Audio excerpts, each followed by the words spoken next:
우리의 연수가 70이요 강건하면 80이라도 그 연수의 자랑은 수고와 슬픔뿐이요 신속히 가니 우리가 날아가나이다. 모세가 지은 시로 알려진 시편 91편 10절 내용입니다. 시간은 살같이 흘러 모세의 나이 어느덧 80이 되었습니다. 삶을 추억하며 인생을 마무리할 때죠. 그런데 모세에게 새로운 봄이 시작됩니다. 하나님이 그를 찾아오셨습니다. 하나님은 그를 부르시면서 어떤 약속의 말씀을 하실까요? 3장 1절을 봅시다. 모세는 오늘도 장인의 양떼를 칩니다. 목초지를 찾아 이곳저곳 옮기다가 호렙산까지 이릅니다. 미디안 땅에서 상당히 먼 지역입니다. 호렙이란 폐허, 황무한 곳이란 뜻입니다. 모세의 마음을 대변해 줍니다. 호렙산은 실제로 저도 가봤지만 요즘은 시내산이라고도 불리죠. 황량한 바위산입니다. 나무가 하나도 없습니다. 하지만 골짜기 산 밑에는 양떼를 먹일 풀이 어느 정도 있습니다. 그곳에서 신비한 일이 있습니다. 2절을 읽어봅시다. 시작.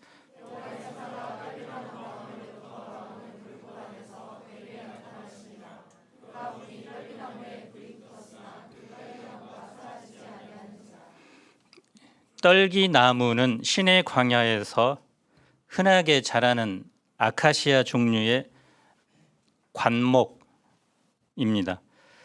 겨우 1m 정도 자랍니다. 떨기나무는 이집트에서 노예 생활을 하는 이스라엘을 상징하기도 합니다. 가연성이 있어서 종종 자연 발화하여 불이 붙곤 했습니다. 그렇다면 얼마 후에 그 떨기나무가 불에 타서 사라져야 합니다. 그런데 사라지지 않고 계속해서 타오릅니다. 모세가 그 광경을 자세히 보고자 돌이켜 옵니다. 그런데 떨기나무 가운데서 여호와께서 그 모세가 오고 있는 것을 보십니다. 그리고 말씀하시죠. 모세야, 모세야. 이름을 2번 부르십니다. 사무엘을 부르실 때도 사무엘아, 사무엘아 2번 부르셨습니다. 2번 부르셨다는 것은 그만큼 간절히 기다리고 찾고 있었다는 것입니다. 한 사람의 이름에는 그 사람의 지나온 인생이 담겨 있습니다. 이름은 그 사람의 전부를 대표합니다. 하나님께서 모세의 이름을 부른 것은 하나님께서 이미 모세를 잘 알고 계신다는 것입니다. 그가 어떤 존재인지, 지난 40년 동안 미디안에서 어떤 생활을 했는지, 또 그전 40년을 이집트 왕궁에서 어떤 과정을 겪었는지 잘 아십니다. 모세는 그동안 잊혀진 존재로 살았습니다. 평범한 게르손 아빠, 이드로의 나이 많은 사위였습니다. 그러나 이제 하나님은 그의 이름을 부르시고 그를 자신의 도구로 사용하고자 하십니다. 사람들은 누군가 자기 이름을 불러주고 자기를 귀하게 여겨주기를 원합니다. 내가 그의 이름을 불러주기 전에는 그는 다만 하나의 몸짓에 지나지 않았다. 내가 그의 이름을 불러주었을 때 그는 나에게로 와서 꽃이 되었다. 김춘수 시인의 꽃이라는 시입니다. 하나님께서 모세의 이름을 부르신 것처럼 나의 이름을 불러주실 때 한결아, 김한결일까요? 박한결일까요?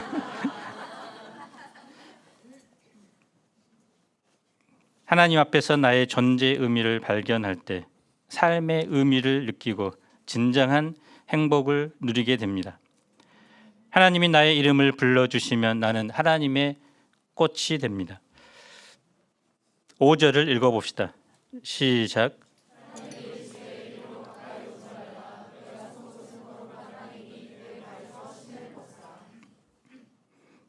죄를 범한 후 인간은 하나님과 멀어졌습니다. 그런데 하나님이 먼저 찾아오셨습니다. 아브라함, 이삭, 야곱 그리고 이제 모세를 찾아오십니다. 모세에게 내가 서 있는 곳이 거룩한 땅이라고 말씀합니다. 사실 모세가 서 있는 그 땅은 모세의 꿈과 소망을 앗아간 땅입니다. 실패의 땅입니다. 좌절의 땅입니다. 슬픔의 땅입니다. 그 땅이 어떻게 거룩한 땅이 됩니까?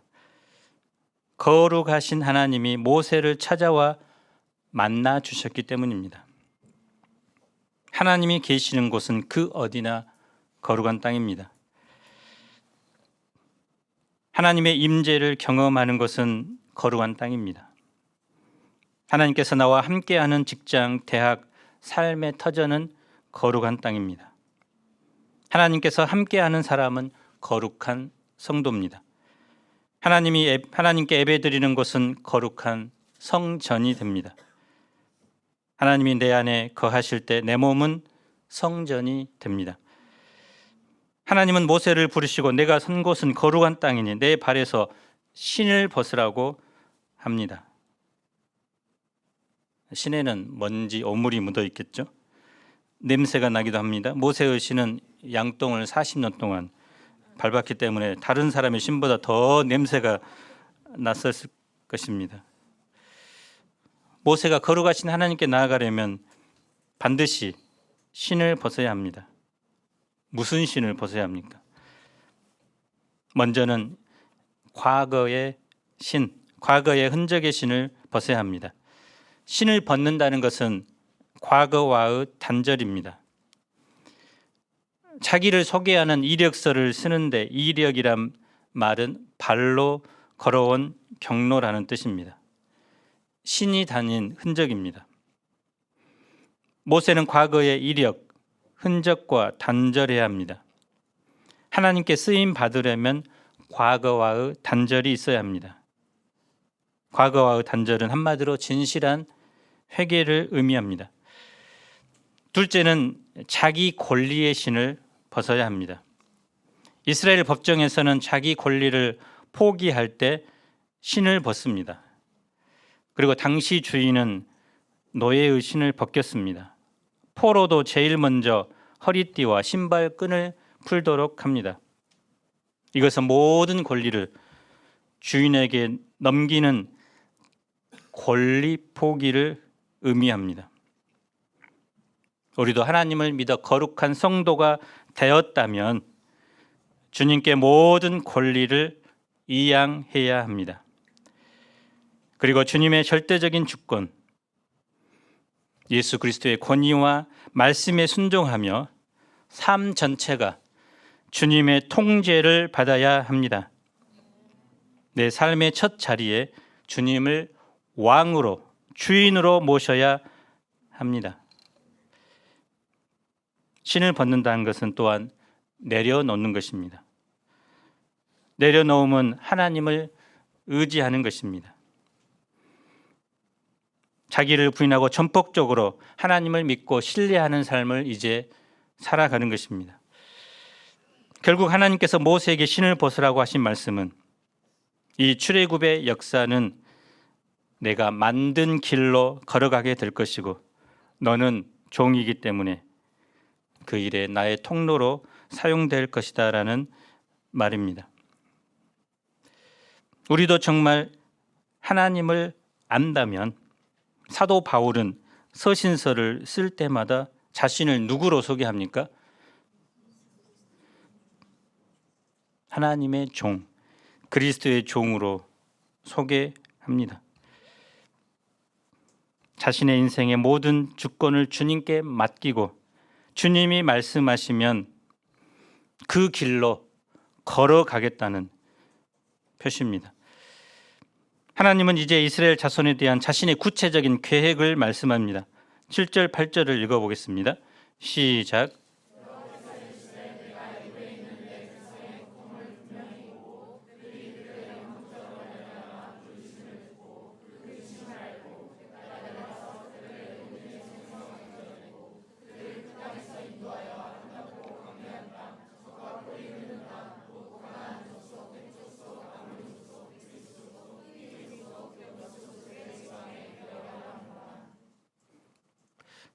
이스라엘 자손을 내 백성이라고 부릅니다. 그들의 아픔, 슬픔, 고통을 분명히 보고 듣고 알고 이제 내려가서 그들을 구원하여 아름답고 광대한 땅, 젖과 꿀이 흐르는 땅으로 인도하고자 합니다. 하나님께서 조상들에게 약속하신 땅입니다. 하나님은 모세에게 이제 가라 이렇게 명령하죠. 이 큰 구원의 역사에 모세를 하나님의 대리자요 백성의 인도자로 쓰고자 하십니다. 이처럼 하나님의 부르심에는 분명한 목적과 방향이 있습니다. 그런데 모세의 반응이 어떠합니까? 내가 누구이기에 바로에게 가며 이스라엘 자손을 애굽에서 인도하여 내리까? 바로에게 쫓겨 이집트를 탈출하여 이 광야에서 살고 있습니다. 가고 싶지 않는 곳이 애굽이고 만나고 싶지 않은 사람이 바로입니다. 그런데 하나님은 이런 모세에게 애굽으로 가서 또 바로를 만나라고 합니다. 모세는 하나님의 말씀이 제발로 애굽에 가서 죽으라는 것으로 들렸을 수도 있습니다. 한편 이 누구이기에, 내가 누구이기에, 이 말은 과거의 모든 자신감을 잃고 겸손해진 모세의 자기 고백이기도 합니다. 광야의 떨기나무 같이 볼품없는 존재요, 또 아무것도 할 수 없는 무능력한 자라는 철저한 자기 고백입니다. 12절을 봅시다. 함께 읽어봅시다. 시작.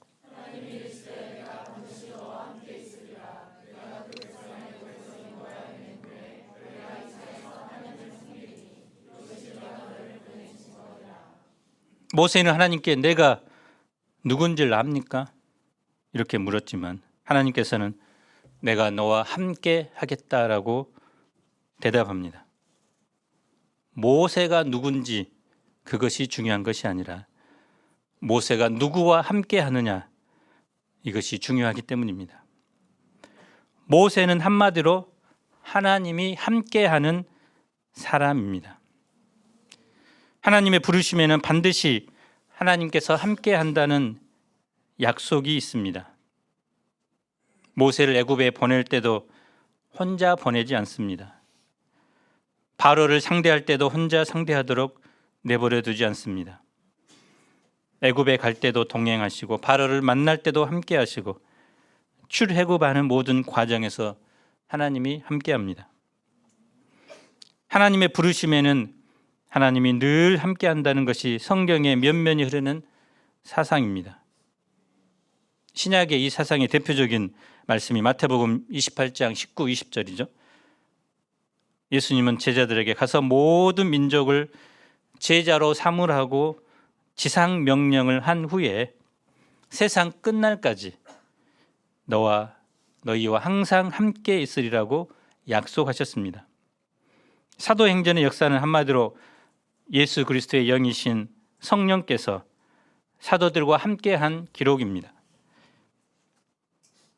하나님은 모세와 항상 함께 하셔서 모세에게 말이 필요하면 모세의 입이 되어주시고 사람이 필요하면 사람을 붙여주시고 능력이 필요하면 그에게 능력을 부어주셨습니다. 영국 런던의 웨스트민스터 사원의 요한 웨슬리의 기념비가 있습니다. 그 기념비에 요한 웨슬리가 남긴 세 문장이 기록되어 있습니다. 첫째는 세계는 나의 교구다. 둘째는 하나님께서 당신의 일꾼을 땅에 묻으시나 당신의 일은 계속해 나가신다. 마지막은 세상에서 가장 좋은 것은 하나님께서 우리와 함께 하신다는 것이다. 그런데 이 마지막 구절은 그가 이제 임종하기 직전에 팔을 높이 들고 기쁨이 넘치는 목소리로 이렇게 외친 말이라고 합니다. 요한 웨슬리의 위대함은 그가 특별한 존재여가 아닙니다. 하나님께서 이제 가라 말씀하실 때 하나님이 자신과 함께 하심을 믿고 기쁨으로 하나님이 주신 사명을 감당했기 때문입니다. 하나님이 우리에게 기대하고 원하는 것은 능력이 아닙니다. 지혜와 재능도 아닙니다. 단 한 가지, 하나님께서 함께 한다는 이 약속을 붙들고 예, 주님 가겠습니다라는 순종의 발걸음입니다. 하나님의 부르심에 반응할 때 누구든지 하나님 안에서 위대하게 쓰임 받게 됩니다. 13절을 봅시다. 모세는 자신 이스라엘 자손에게 가서 너희의 조상에 하나님이 나타나셨다고 보내셨다고 하면 그들이 이런 질문을 할 것이라고 말합니다. 그의 이름이 무엇이냐? 사실 모세도 이것이 궁금했습니다. 자기를 부르신 하나님이 어떤 분이신가 분명하게 알아야 순종의 발걸음을 걸을 수 있습니다. 유명한 3장 14절을 읽어봅시다. 시작.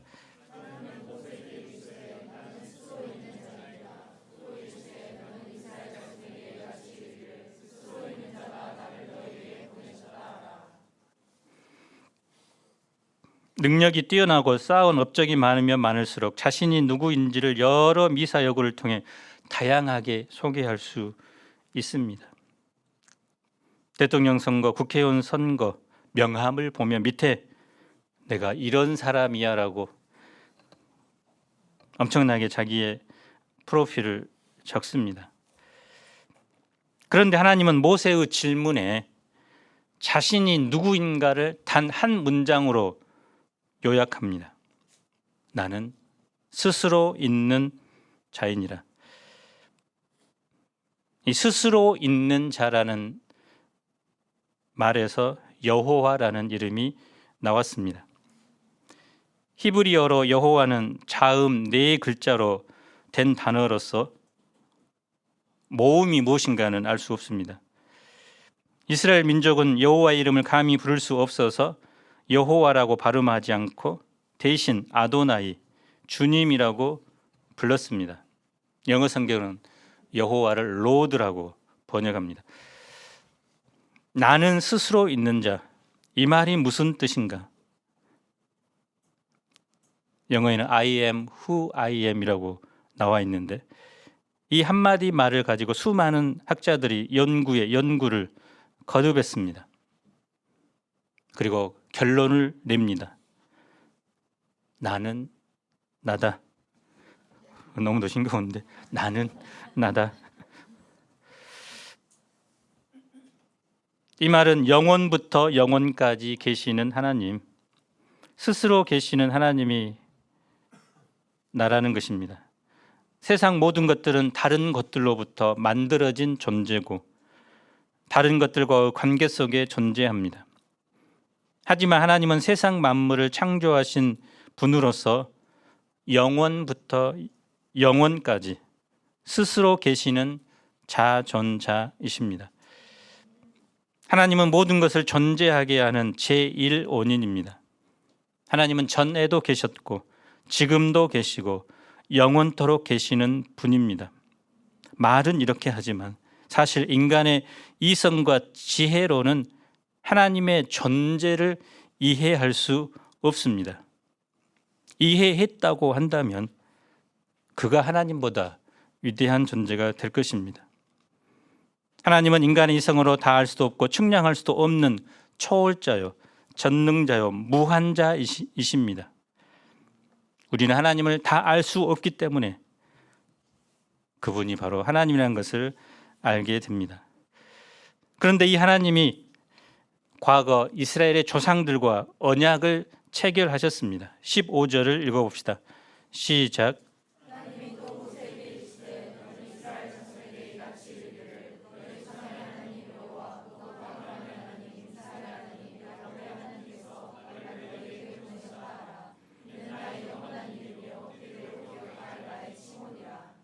하나님은 언약의 하나님입니다. 하나님은 그 백성을 버리지 않고 약속을 신실하게 지키는 분입니다. 이스라엘 백성은 이제 그 언약을 기억하면서 하나님이 내민 구원의 손을 붙잡아야 합니다. 이렇게 말했는데도 모세의 반응이 무엇입니까? 4장 1절을 봅시다. 그러나 그들이 나를 믿지 아니하며 내 말을 듣지 아니하고 이르기를 여호와께서 내게 나타나지 아니하셨다 하리이다. 바로는커녕 이스라엘 자손들도 자신을 믿지 않을 거라고 말합니다. 그래서 하나님은 이제 모세에게 세 가지 이적을 보여주시죠.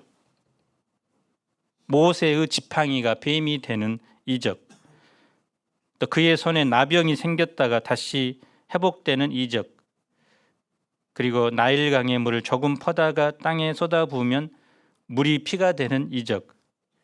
하나님께서 이런 표적을 보여주신 이유는 조상의 하나님 여호와께서 모세에게 나타나셨고 그를 보내셨음을 믿도록 하기 위해서입니다. 그런데도 모세는 어떤 반응을 보일까요? 우리 10절을 읽어봅시다. 시작.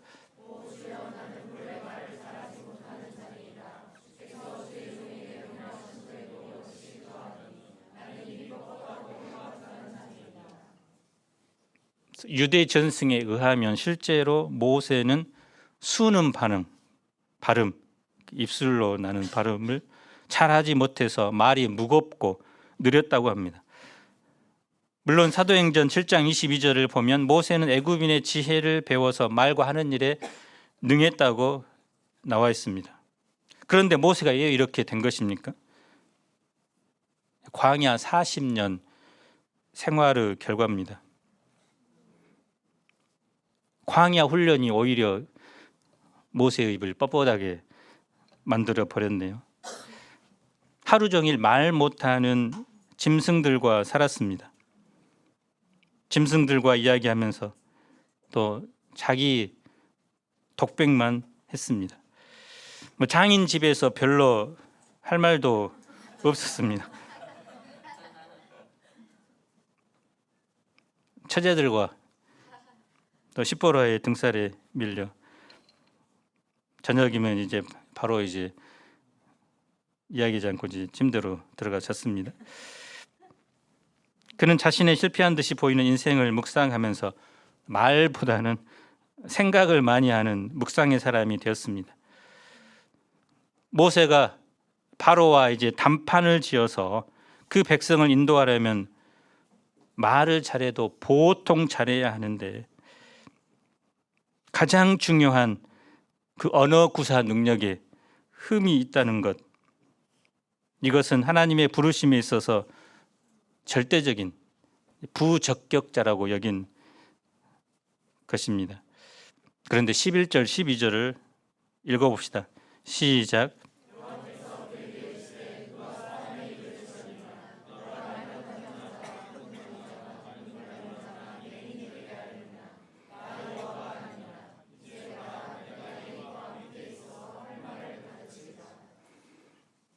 이 정도면 어떻게 해야 될까요? 이제 주님만 믿고 갑니다. 근데 모세는 보낼 만한 자를 보내소서 구체적인 이유도 없이 이제 거부합니다. 어쨌든 하여간 안 된다는 것입니다. 겸손이나요? 겸손이 아니죠. 자신의 연약함에 빠져 있는 것은 겸손이 아니라 또 다른 형태의 교만입니다. 진정한 겸손은 나는 할 수 없지만 하나님은 가능하시다는 분임을 믿고 따르는 것입니다. 자신의 부족함을 주장하며 끝까지 보내심을 거부하는 모세에게 하나님은 참다 못해 화를 냅니다. 알았어, 너 아니어도 돼. 이렇게 말하지 않았죠. 말 잘하는 그의 형 아론을 그의 대언자로 세워주셨습니다. 하나님은 우리를 부르셨습니다. 나의 이름을 알고 부르셨습니다. 내가 지금까지 어떠한 삶을 살았는지 잘 아십니다. 또 내가 부족한 것을 너무나 아십니다. 잘 아십니다. 말주변이 부족한 것도 아십니다. 소심한 것도 압니다. 그런데 왜 이런 우리를 하나님의 구원 역사에 부르신 것일까요? 캠퍼스 영혼들을 섬기는 목자로 부르신 것일까요? 나를 골탕 먹이려고, 힘들게 하시려고 불렀나요? 고린도전서 1장 26, 29절에 이렇게 말합니다. 중간 생략에서 하나님께서 세상의 약천한 것들과 멸시받는 것들과 없는 것들을 택하사 있는 것들을 폐하려 하시나니 이는 아무 육체도 하나님 앞에 자랑하지 못하게 하려 하심이라. 이 말씀을 보면 내가 부족한 것이 부르심의 이유입니다. 하나님의 우리에 대한 선발 기준은 나의 부족함이었습니다. 우리가 부족하다는 것을 느낄 때 그것은 하나님의 부르심을 회피할 이유가 아니라 오히려 순종해야 하는 필요 충분한 조건입니다. 어떤 분은 가끔씩 나는 목자 체질이 아니야 이렇게 하소연합니다. 목자 체질이 아니기 때문에 그를 목자로 부른 것입니다. 그런 분들은 아주 자신을 잘 발견한 겁니다. 나는 목자 체질이야 이런 사람이 이제 정말 불렀는가 생각해 봐야 합니다. 왜냐하면 나의 부족함은 하나님의 충만함을 나타내는 도구이기 때문입니다. 나의 약함은 하나님의 강함을 드러냅니다. 우리 대청부 학생 여러분, 중간고사 준비하느라 정말 고생이 많죠.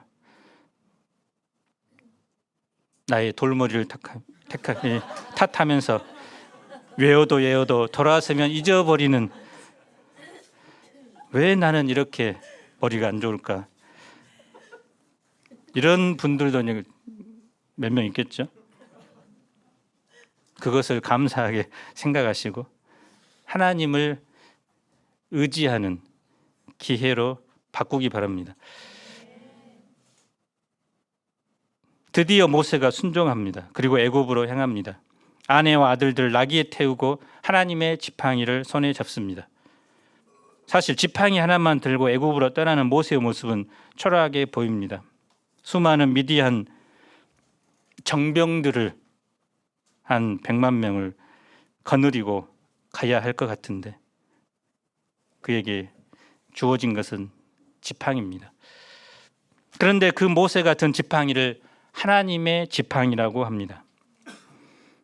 지금까지 양을 인도하고 사자와 이리로부터 양을 보호하는 데 사용했습니다. 피곤할 때 의지하는 지팡이였습니다. 40년간 모세의 사연이 담긴 지팡이입니다. 한숨과 좌절과 눈물이 묻어있는 지팡이입니다. 때로는 이 지팡이를 던져버리고 싶기도 했습니다. 그런데 그런 지팡이가 하나님을 만나고 하나님의 지팡이가 되었습니다. 하나님께서 함께하는 능력의 지팡이가 되었습니다. 이제 그 지팡이로 열 재앙을 일으키고 홍해를 가르고 미디안 족속을 진멸하는 그런 능력의 지팡이로 변합니다. 우리의 부족한 것들이 하나님께 쓰임 받으면 하나님의 놀라운 도구가 됩니다. 나는 누굽니까? 나는 한마디로 하나님께서 함께하는 사람입니다. 하나님께서 함께 하셔서 당신이 맡기신 그 일을 하는 존재입니다. 그 하나님은 누굽니까? 스스로 있는 자입니다. 영원 전부터 영원까지 존재하는 분이십니다. 지금도 살아서 일하시는 분입니다. 우리가 이런 성경의 관점으로 나를 바라보고 하나님을 바라보아야 합니다. 그럴 때 우리는 캠퍼스와 세상에서 하나님께서 맡겨주시는 생명 살리는 일에 힘쓸 수 있습니다. 한 주간 나는 하나님께서 함께하는 존재다. 이런 고백으로 사시길 바랍니다. 기도하겠습니다.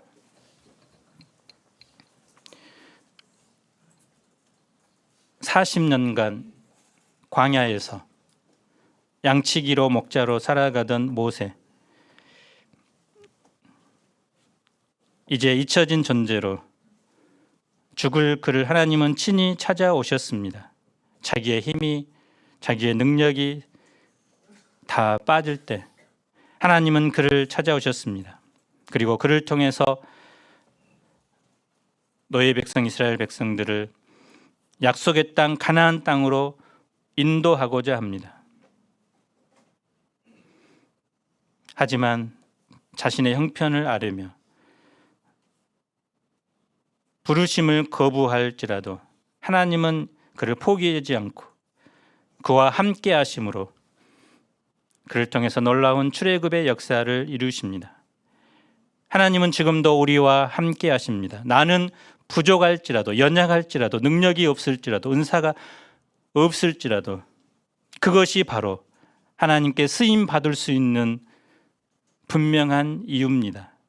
내가 부족하기 때문에, 연약하기 때문에 전능하신 하나님을 온전히 의지함으로 하나님의 능력이 나의 삶을 통해서 나타나도록 축복해 주시기를 간절히 기도합니다.